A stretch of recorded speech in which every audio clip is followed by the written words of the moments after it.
નમસ્કાર દર્શક મિત્રો, આપ જોઈ રહ્યા છો Banas crime 24 news Gujarati channel. હવે જોઈએ આજના મુખ્ય સમાચાર। આંગણવાડી કાર્યકર બહેનોની રેલી, સરકારી કર્મચારીઓનો દરજ્જો આપવાની માંગ સાથે આંગણવાડી કાર્યકર બહેનોને વિશાળ રેલી યોજી ઉગ્ર માંગ સાથે નાયબ કલેક્ટરને આવેદનપત્ર પાઠવ્યું।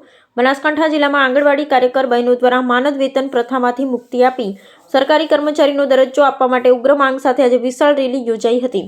મોટી સંખ્યામાં બહેનો ઉપસ્થિત રહી નાયબ કલેક્ટર કચેરી સુધી રેલી કાઢી પોતાની માંગણીઓ રજૂ કરી આવેદનપત્રમાં જણાવાયું હતું કે હાલ આંગણવાડી કાર્યકર બહેનોને માનદ વેતન આપવામાં આવે છે, જે જીવન નિર્વાહ માટે પૂરતો નથી। વર્ષો સુધી સેવા આપ્યા છતાં તેઓને સરકારી કર્મચારીનો દરજ્જો આપવામાં આવ્યો નથી। વધતી મોંઘવારી વચ્ચે ઓછા માનદ વેતનમાં પરિવારનું ગુજરાન ચલાવવું મુશ્કેલ બન્યું છે। બહેનો દ્વારા વધુમાં જણાવાયું કે સરકાર અને મહિલા તથા બાળ વિકાસ વિભાગ દ્વારા વધારાના કામનો બોજો મૂકવામાં આવે છે, પરંતુ તેના બદલામાં યોગ્ય વેતન કે સુવિધાઓ આપવામાં આવતી નથી। 5G મોબાઈલ અને પૂરતી સ્ટોરેજ જેવી સુવિધાઓ વિના ઓનલાઈન કામગીરી કરવી મુશ્કેલ બની રહી છે। આંગણવાડી કેન્દ્રો શરૂ થયા અને દાયકાઓ વીતી ગયા છતાં કાર્યકરોની પરિસ્થિતિમાં કોઈ નોંધપાત્ર સુધારો થયો નથી।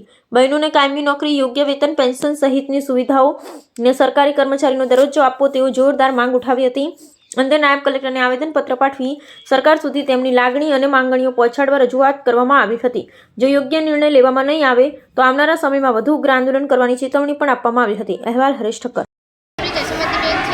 હું આંગણવાડી વર્કર છું। સરકારશ્રીએ જે બજેટ બહાર પાડ્યું એ બજેટ અમને અમલ કર્યું નથી અને અમારી બહેનો ઉત્સાહી હતી કે અમારું સરકારે બજેટ વધાર્યું, પણ સરકારશ્રીએ બજેટ વધાર્યું નહીં, પણ કામનું ભારણ એટલું બધું વધારી નાખ્યું કે બહેનો ત્રાહીમામ પોકારી ગઈ છે। સરકારશ્રી અને પ્રાંત સાહેબને અમે અપીલ કરી છે કે અમને વર્ગ 3 અને વર્ગ 4માં સમાવેશ કરો, અમારું કામનું ભારણ ઓછું કરો।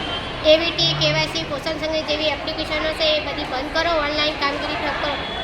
ઓનલાઈન કામ કરાવો અથવા ગમે તે એક જ કામ કરાવો, ઓફલાઈન પણ કરાવે છે અને ઓનલાઈન પણ કામ કરાવે છે। અમારી માંગ બધી પૂરી થશે તો અમે હડતાલ બંધ કરીશું, માંગ પૂરી નહીં થાય તો અમે અચોક્કસ હડતાલ પર ઉતરેલા છીએ।